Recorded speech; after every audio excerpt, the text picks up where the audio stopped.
Thank you, John, for your introduction and most kind words. And good evening, Chairman Cox, President Latif, Board of Trustees, and ladies and gentlemen.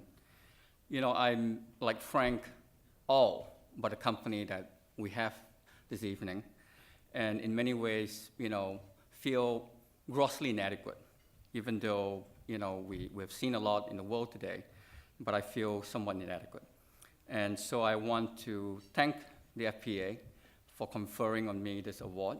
I'm humbled, and I would like to thank, you know, my family, my friends and colleagues who are here.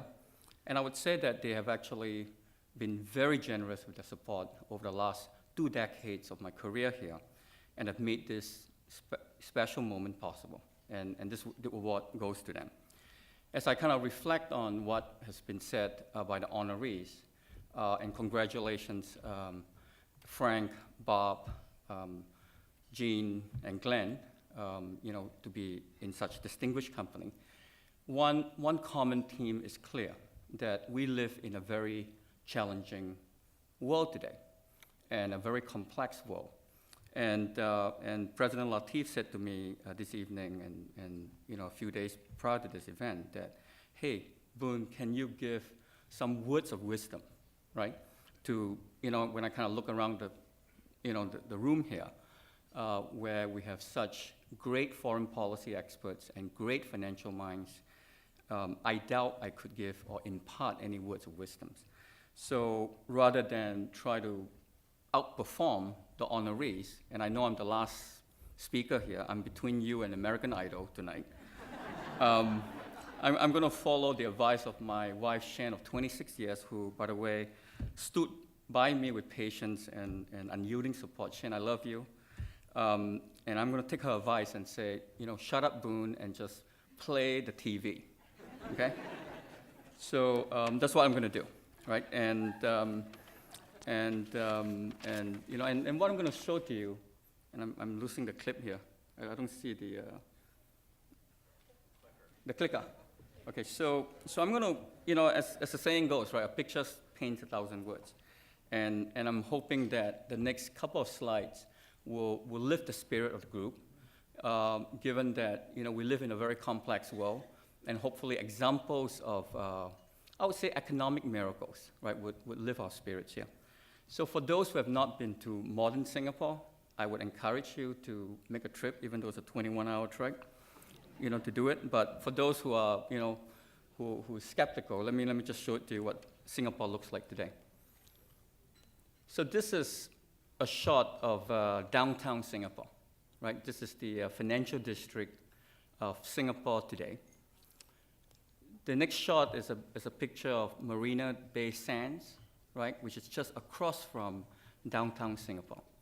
Obviously a shopping paradise for the ladies here. This looks like Marina Bay Sands, but the good news is this is actually affordable housing in Singapore. Okay, so this is what affordable housing look like in Singapore today.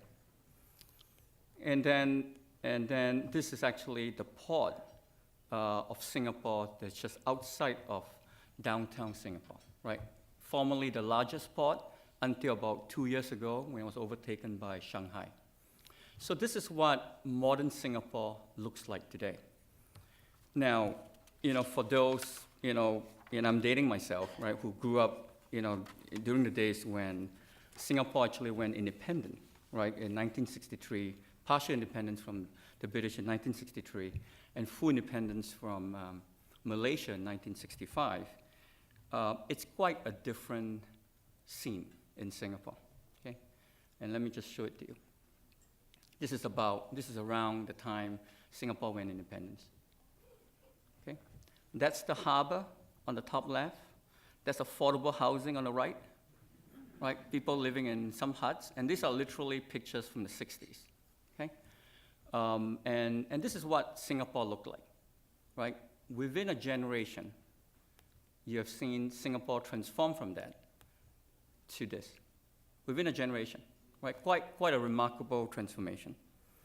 Now, fortunately for the world, there are other miracles, right? So Singapore is really not unique. A lot of people say, gee, you know, Singapore is kind of unique. It's an island, you can control what people do, chewing gum and whatever. but the reality is that there's actually other miracles. One which is very close to the hearts of many Americans is Korea, okay? And this is, I'm going to show you a shot of Korea, and this is Seoul, what it looked like in 1954 after the Korean War.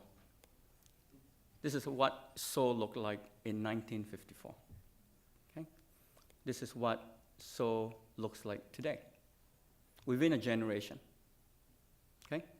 So you find Seoul transform within a generation, very much like Singapore, right? So again, you have an example of a miraculous transformation in one generation, right? Not 200 years, not 300 years, right? We're within our lifetime, right? Within a 40 to 50 year time frame. And I think the message here, it's quite simple. If you think about what the FPA stands for, what this country stands for, it's really to show leadership around the world, right? Like what Glenn said. And if you look at, with the right mix of political stability and policies and fiscal policies, and obviously with, and I would say that Singapore and Korea obviously benefited from an American security umbrella in the Pacific Rim, right? That's where you think about, what's the right ingredients, right? So for success. If you look at Singapore and Korea today, obviously you have a situation where they have transformed themselves into stable democracies, thriving economies, and some of the highest standards of living in the world, right? So if you look at those metrics, that's not what Singapore and Korea look like. That's what Singapore and Korea looked like back in 1965 and 1954. High unemployment rate, low GDP per capita. And if you look across, whether it's Bangladesh, Myanmar, Kenya, they don't look very different, right? When you look at whether it's inflation, unemployment, or GDP, in fact, I would say that those three countries actually look better than Singapore and South Korea 50 years ago. I'm going to show you a picture of what Kenya, Bangladesh, and Myanmar looks today, okay? And you're going to look at what Korea and Singapore look like 50 years ago. Very similar, right?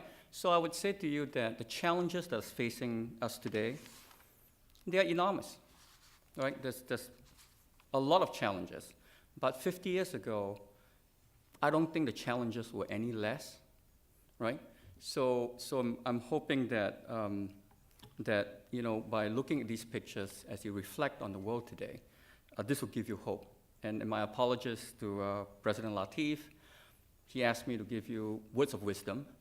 I have none to give because I think, it's a pretty smart bunch of people.